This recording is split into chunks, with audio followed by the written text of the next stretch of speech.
Another position battle has been decided, and the Bucs are moving forward with what they hope will be a big improvement. That and more on today's episode of Locked On Bucs.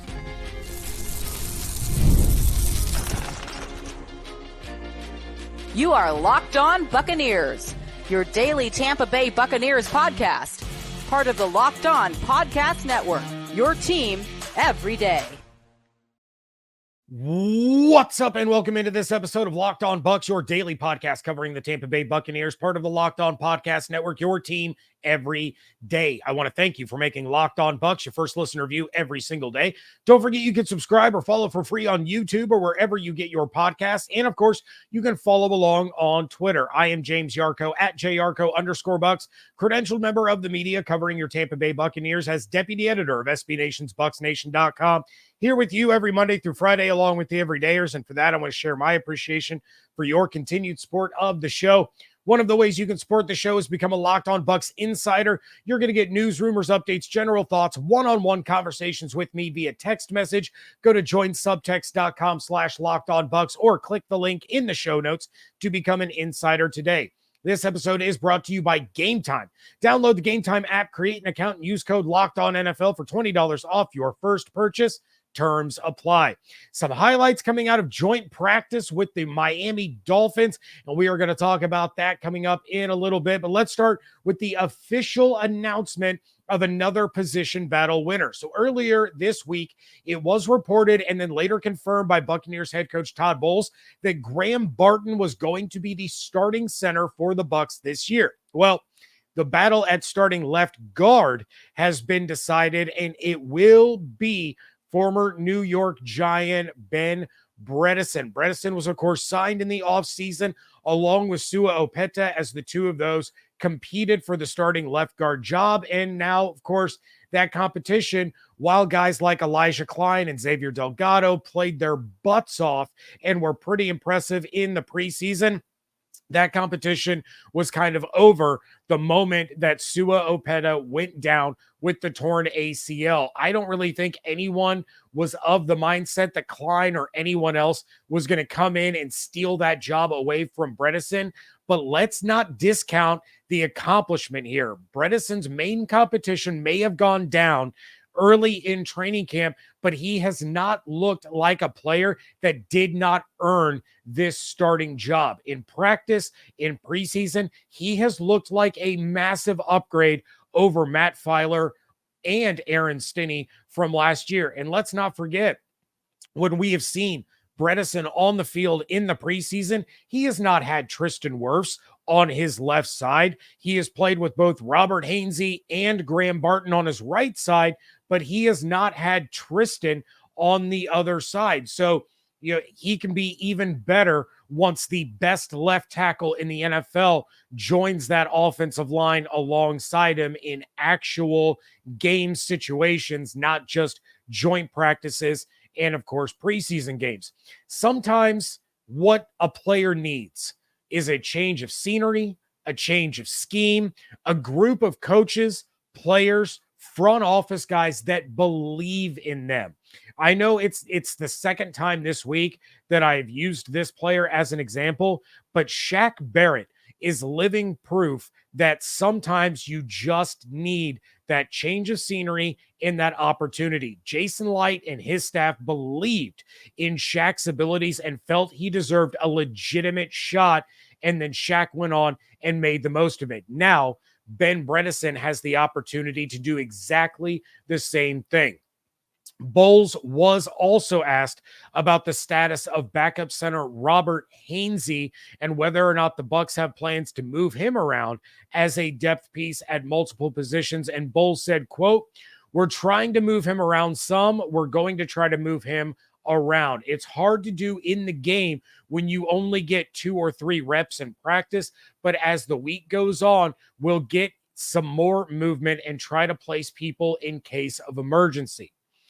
I think this is important to note with the roster cut downs coming in less than a week. Evan Klosky and I talked about it on yesterday's show, where the Bucs are probably going to be keeping around 10 defensive backs. They may be looking to keep 6, even 7 wide receivers. So this is where that philosophy of Jason Light having offensive linemen that can play multiple positions helps maximize the overall talent on the roster.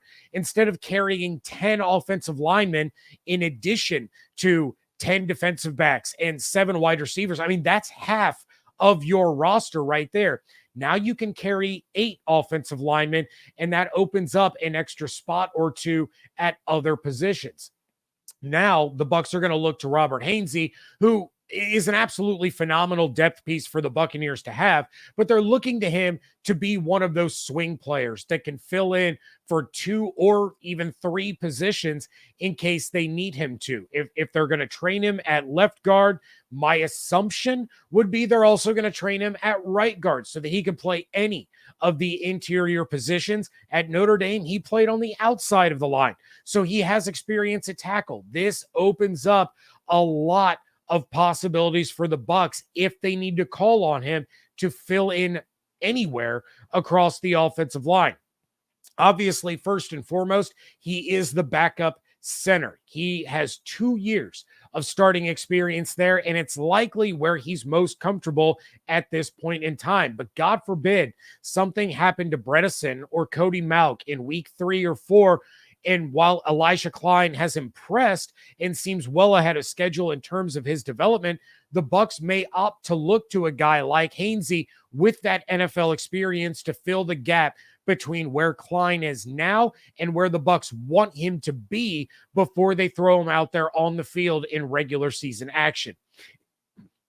At least now, the offensive line is locked and loaded. There's no more switching in and out or changing the combinations, and the Bucs can go full speed ahead for the next 2.5 weeks with these 5 guys working together every single snap. That's going to build their trust in one another. It's going to build their chemistry, their overall ability to work as a unit. And as a result, that then helps Baker Mayfield understand how these guys in the front are gelling. It helps Rashad and Bucky and Sean Tucker get a feel for how the big men in front of them operate so that there's trust and belief in the run game.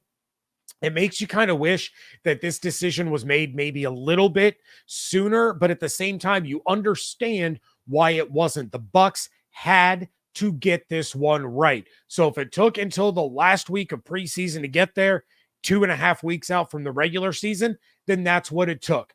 These guys have gotten a lot of snaps together already, but these are the 5 that Bowles and Liam Cohen are rolling with, and now they get all those reps together. They get all that time together, and the offense can really get shoved into high gear. Speaking of the offense, it was dealing at practice a little bit on Wednesday. That is coming up next on today's episode of Locked On Bucs, part of the Locked On Podcast Network, your team every day. You all know how much I love going to live events, concerts, sporting events. I'm constantly talking on this show about a concert or a game I'm getting ready to go see. And the first place that I'm checking when I look for tickets is Game Time. Game Time has a new feature called Game Time Picks that makes getting tickets for your favorite live events even easier. Game Time Picks filters out the fluff to show you only incredible deals on great seats, so you don't have to waste time searching through thousands of tickets. In fact, if you're interested in seeing the Dodgers take on the Diamondbacks on Labor Day, you can get tickets for 50% off exclusively on Game Time while supplies last. I've gotten tickets to take my son to see his Boston Celtics in Indianapolis and in Cleveland. My dad and I used them to see our beloved Illinois Fighting Illini, and I just got tickets to see Rob Zombie at the end of this month using that Game Time Picks feature because the deal was just too good to pass up. With all-in pricing, I know exactly what I'm going to spend up front, so there's no surprises when I get to checkout. I also have the knowledge of using Game Time's lowest price guarantee so that if I find tickets in the same section and row for cheaper, Game Time is going to credit me 110% of the difference. Take the guesswork out of buying tickets with Game Time. Download the Game Time app, create an account, and use code LOCKEDONNFL for $20 off your purchase. Terms apply. Again, create an account and redeem code LOCKEDONNFL for $20 off your first purchase. Download Game Time today. Last minute tickets, lowest price guaranteed. Thank you again for making Locked On Bucs your first listen or view every single day. For your second listen, enjoy the Locked On Fantasy Football podcast. Get daily insight to the best fantasy draft strategy so you can win your league this season. Part of the Locked On Podcast Network, your team every day. A few takeaways from the Bucs and Dolphins joint practice on Wednesday, and according to many, the offense was looking pretty sharp. Baker was having himself a day, slinging the ball to birthday boy Mike Evans, as well as Chris Godwin, who is going to surprise a lot of people with his resurgence this year. I am steadfast in my belief that Chris Godwin is going to absolutely explode this year. So speaking of fantasy football, when he's going in the 8th round, if you can steal him towards the middle, late 7th, it's going to look like the best fantasy decision that anybody in your league made. You know, those three were dealing in 11-on-11 and 7-on-7 drills with some perfect deep shots to Evans, and then Godwin getting target after target over the middle. But it wasn't just those guys. Cody Mauch had the task of going up against Calais Campbell, and from all accounts, he did a pretty darn good job. Bowles was asked about it after practice and said, quote, "I don't think it says much about his development. He's a competitor. He's been developing the entire spring, this offseason, and most of the summer. The fact that we don't call his name much and he's not getting moved back into the backfield and he can be aggressive in run blocks and understands the game a lot more as far as passing off stunts says a lot more about his development, not really so much as him standing up against Calais," end quote. I'm going to translate that for you. This is what we've come to expect, so I don't want Cody to lose that drive and that fire by me pumping his tires over some joint practice reps when he's going one-on-one with Calais Campbell, because this has to continue to happen in games.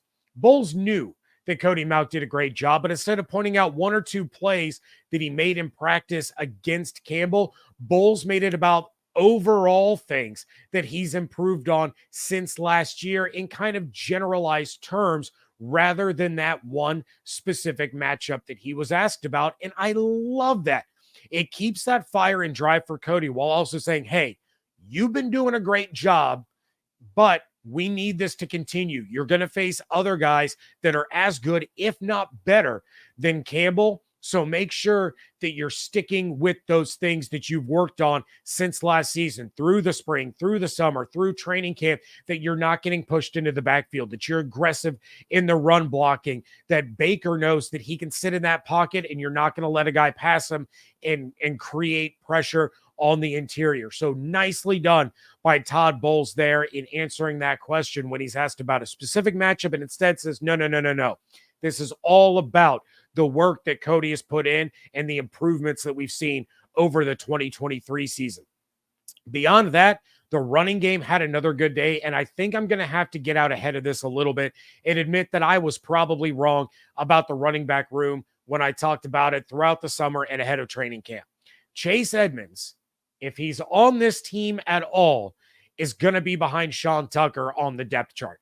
Tucker has been absolutely outstanding so far, whether it's in practices, joint practices, preseason games. He looks like the running back that we heard about coming out of college and the one that the Bucs were so excited to get as an undrafted free agent. He's quick, he's decisive, he's fast, he's smart, and he is going to see a lot of opportunities this season. I think this is the difference between a healthy Sean Tucker and the Sean Tucker that we saw early in the year last year. It is not going to surprise me one bit if the Buccaneers carry 4 running backs, simply because of the value that Edmonds provides on the sideline, in practices, in the film room. But you can also call his number in a game and you know that you can count on him, whether it's running the ball, catching the ball, picking up a blitzer as a pass blocker. But all of that said, he's going to be a game day inactive on more than just a few occasions. Rashad is the guy. Like, full stop, Rashad is the guy. But then you have Bucky, who's the 2A, and Tucker, who is the 2B. And those guys are going to have very close to the same number of touches this season, barring any injuries. They've been more than impressive at every stop along the way, and I cannot imagine Liam Cohen doesn't want to rotate all three of these players throughout each and every game in order to have those fresh, explosive legs late in games. When you're facing a defense that's worn down, that's a little tired, Rashad and Bucky's explosiveness is a huge weapon for the Buccaneers to unleash, and it's going to lead to not only crucial first downs late in games, but it's also going to lead to explosive touchdowns late in games. When you get Rashad or Bucky to the second level of that defense, there are not a lot of guys that can be as quick or as fast as they are, and you will see a lot of home runs hit in those situations.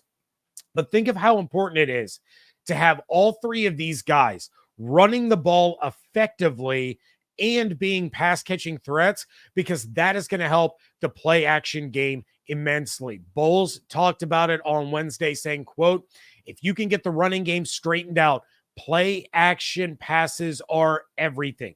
If you can't move the ball, play action means nothing. Everybody is just going to sit back and let you sit there. You might as well do dropbacks. It's imperative for play action to work that we have some type of run game. That's what all of these running backs for the Buccaneers and for Baker Mayfield open up.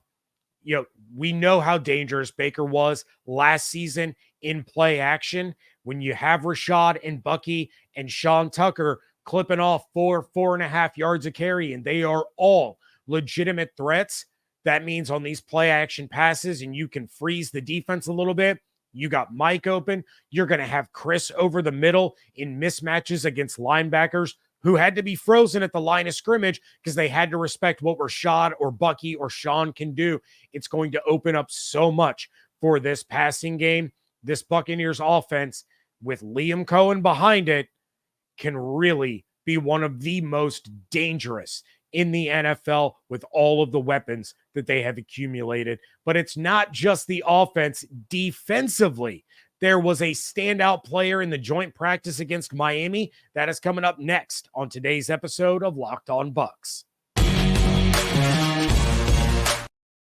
You've heard us talk a lot about FanDuel, America's #1 sportsbook. Well, we have something a little different for you. Now through September 22nd, all FanDuel customers can bet $5 and get a 3-week free trial of NFL Sunday Ticket from YouTube and YouTube TV. Then, with a YouTube TV base plan, you'll be able to watch every regular season Sunday afternoon out-of-market game.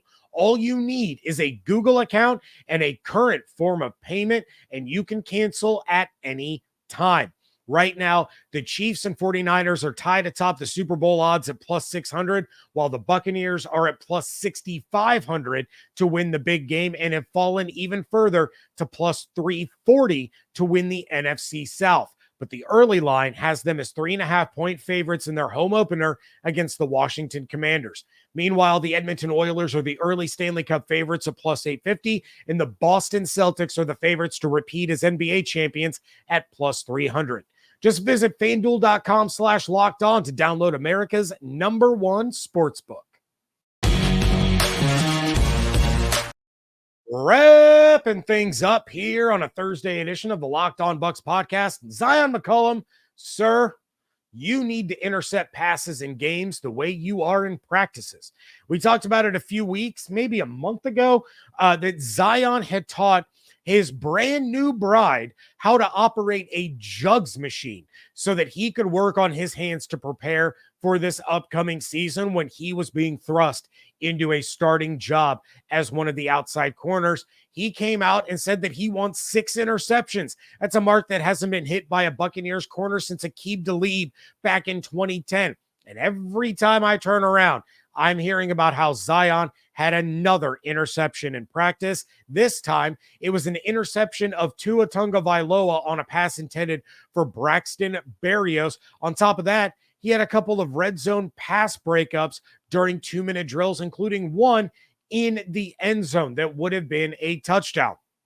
Zyon continues to show that he has elevated his game miles above where it was just 2 years ago. And I cannot wait to see him Friday night against the speed of the Miami Dolphins. Because you can say what you want about the play calls and the schemes in preseason. Yes, they are as basic can get. They make Madden playbooks look like nuclear physics. But there's one thing that you cannot dumb down just because it's preseason, and that is speed. There is not a team on the Buccaneers schedule this season that can throw more sub 4-4 guys at the Bucs than the Miami Dolphins will on Friday night.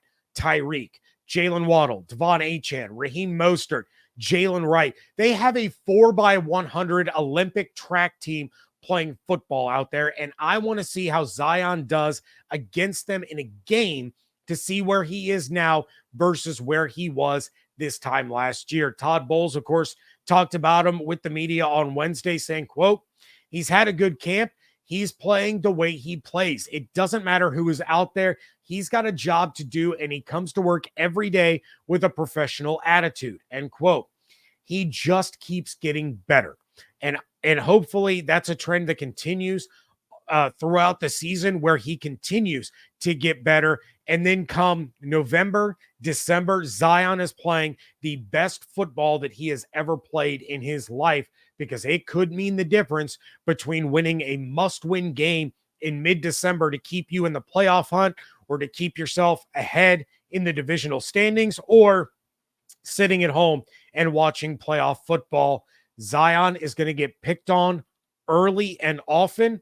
It's up to him to step up and be the guy that says, I'm not the one that you want to test. If you come at me, I'm either batting that ball to the ground or I'm taking it the other way, because I've worked on these hands, and these hands were made for interceptions.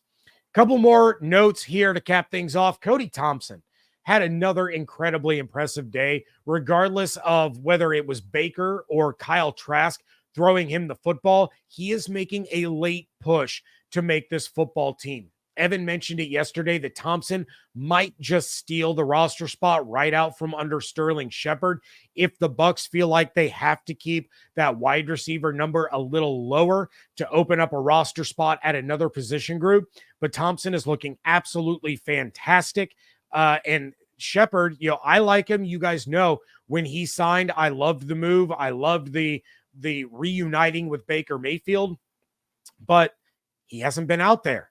And if you're not out there, you can't prove that you're the one that deserves the roster spot over somebody like Cody Thompson, who is just absolutely tearing it up. And then finally, Bowles addressed the starters playing on Friday. And he said, quote, they're going to play. I want to see some coordination and get them in sync.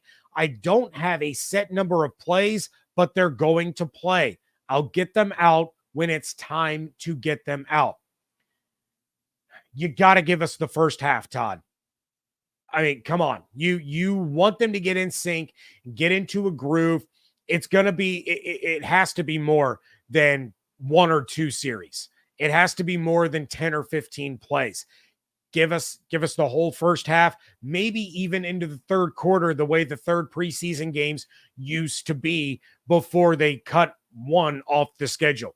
Let's see what these guys are able to start to do when they're all out there together. Let's see what Bucky can do behind the first team offensive line. Let's see what Jalen McMillan can do when he's on the field with Evans and Godwin, who are eating up coverage. Let's see what Braswell and Jose Ramirez getting after the quarterback looks like when the blockers have to account for Vita Vea and Kalijah Cansey and Levante and Antoine. Keep the playbooks boring and vanilla, but give us those combinations of players that can be elevated by the elite talent around them and the threats that they bring, rather than what we have seen so far. I get that you want to minimize risk of injury. Totally understand it. If Baker goes down, if Mike goes down, if any of these guys go down, it will be catastrophic for the Buccaneers season. But if the starters are only out there for 1 or 2 series, I'm going to be a very unhappy podcaster come Monday's show. And when I'm reacting to all of this and I'm having to talk about how we only saw the starters for 10 or 12 plays before they were pulled. You're not going to see them get in sync if they're only out there for a series. There's a lot of things you can do. There's a lot of guys that have earned the opportunity to be out there with the first team offense or the first team defense. Give them that opportunity. Give us the first half. That's all I'm asking. And if knock on wood, nothing happens. But if a player goes down, I'll be heartbroken for whoever the player is. I'll be heartbroken for the Buccaneers as a team. But there's an inherent risk in playing football. You could have a guy go down on the first play of the first game of the regular season. You saw Aaron Rodgers last year, 3 plays. That's all the Jets got out of him were 3 plays before that Achilles ruptured. These guys, the Braswells, the McMillans, the Ramirez's, the JJ Russells, we've seen him with the ones before, but Kalen DeLoach, those guys deserve an opportunity to be out there with other elite defenders so that they truly have an opportunity to show what they can do when they get a chance to go out there with the big boys. That's going to do it for this episode of Locked On Bucs. Please check out everything going on over at bucksnation.com. Follow along on Twitter at Locked On Bucs, at @Yarcho_Bucs. Become a Locked On Bucs insider, one-on-one texting with me, no ads or anything like that. And of course, I'm constantly updating the insiders as to information on the show. Going to be a lot of interaction with the insiders throughout the season. So you can do that. Go to joinsubtext.com/LockedOnBucs or click the link in the show notes. And of course, make sure that you are following on YouTube with the notifications turned on or on your favorite podcast platform of choice. Hope you all have an absolutely outstanding day. Stay safe, stay healthy, fire the cannons. Want to thank you so much for joining me right here on Locked On Bucs, part of the Locked On Podcast Network, your team every day.